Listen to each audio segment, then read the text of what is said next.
नमस्कार दोस्तों। आज हम लेकर आए हैं सफला एकादशी कथा, जो इस प्रकार है। महाराज युधिष्ठिर ने पूछा, हे जनार्दन, पौष कृष्ण एकादशी का क्या नाम है? उस दिन कौन से देवता का पूजन किया जाता है और उसकी क्या विधि है? कृपया मुझे बताइए। भक्त वत्सल भगवान श्री कृष्ण कहने लगे कि धर्मराज, मैं तुम्हारे स्नेह के कारण तुमसे कहता हूँ कि एकादशी व्रत के अतिरिक्त मैं अधिक से अधिक दक्षिणा पाने वाले यज्ञ से भी प्रसन्न नहीं होता हूँ। अतः इसे अत्यंत भक्ति और श्रद्धा से युक्त होकर करें। हे राजन, द्वादशी युक्त पौष कृष्ण एकादशी का महात्म्य तुम एकाग्रचित्त होकर सुनो। इस एकादशी का नाम सफला एकादशी है। इस एकादशी के देवता श्री नारायण हैं। विधि पूर्वक इस व्रत को करना चाहिए।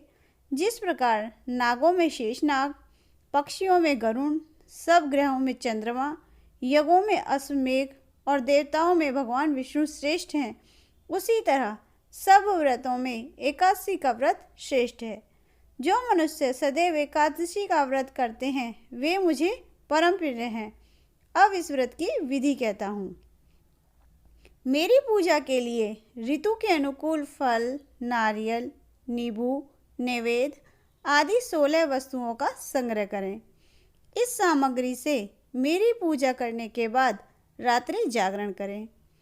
इस एकादशी के व्रत के समान यज्ञ, तीर्थ, दान, तप तथा और कोई दूसरा व्रत नहीं है। 5000 वर्ष तप करने से जो फल मिलता है उससे भी अधिक सफला एकादशी का व्रत करने से मिलता है। हे राजन, अब आप इस एकादशी की कथा सुनिए। चंपावती नगरी में एक महिषमान नाम का राजा राज्य करता था। उसके 4 पुत्र थे। उन सब में लुम्पक नाम वाला बड़ा राजपुत्र महापापी था।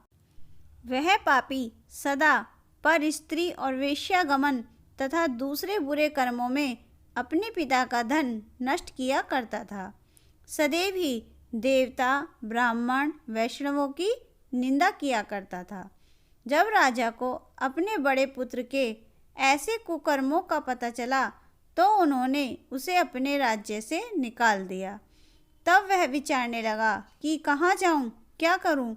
अंत में उसने चोरी करने का निश्चय किया। दिन में वह वन में रहता और रात्रि को अपने पिता की नगरी में चोरी करता तथा प्रजा को तंग करने और उन्हें मारने का कुकर्म करता। कुछ समय पश्चात सारी नगरी भयभीत हो गई। वह वन में रहकर पशु आदि को मारकर खाने लगा। नागरिक और राज्य के कर्मचारी उसे पकड़ लेते किंतु राजा के भय से छोड़ देते। वन में एक अति प्राचीन विशाल पीपल का वृक्ष था। लोग उसकी भगवान के समान पूजा करते थे। उसी वृक्ष के नीचे वह महापापी लुम्पक रहा करता था। इस वन को लोग देवताओं की क्रीड़ा स्थली मानते थे। कुछ समय पश्चात पौष कृष्ण पक्ष की 10वीं के दिन वह वस्त्रहीन होने के कारण शीत के चलते सारी रात्रि सो नहीं सका। उसके हाथ पैर अकड़ गए। सूर्य उदय होते होते वह मूर्छित हो गया। दूसरे दिन एकादशी को मध्याह्न के समय सूर्य की गर्मी पाकर उसकी मूर्छा दूर हुई।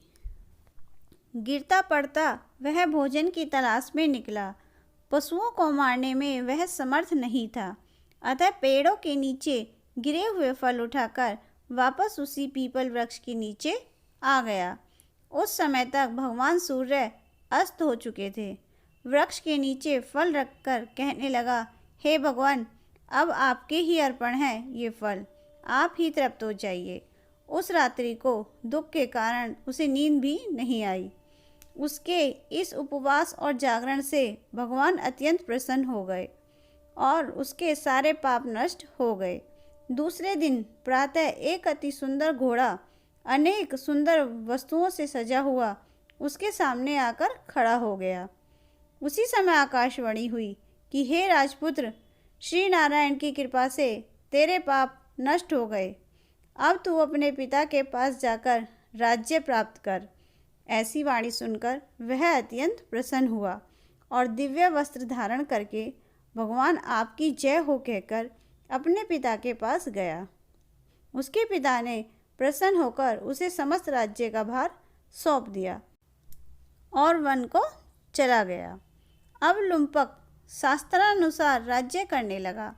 उसके स्त्री, पुत्र आदि सारा कुटुंब भगवान नारायण का परम भक्त हो गया। वृद्ध होने पर वह भी अपने पुत्र को राज्य का भार सौंपकर वन में तपस्या करने चला गया और अंत समय में वैकुंठ को प्राप्त हुआ। अतः जो मनुष्य इस परम पवित्र सफला एकादशी का व्रत करता है उसे अंत में मुक्ति मिलती है। जो नहीं करते वे पूंछ और सींगों से रहित पशुओं के समान हैं। इस सफला एकादशी के महात्म्य को पढ़ने से अथवा श्रवण करने से मनुष्य को अश्वमेध यज्ञ का फल मिलता है। बोलो विष्णु भगवान की जय।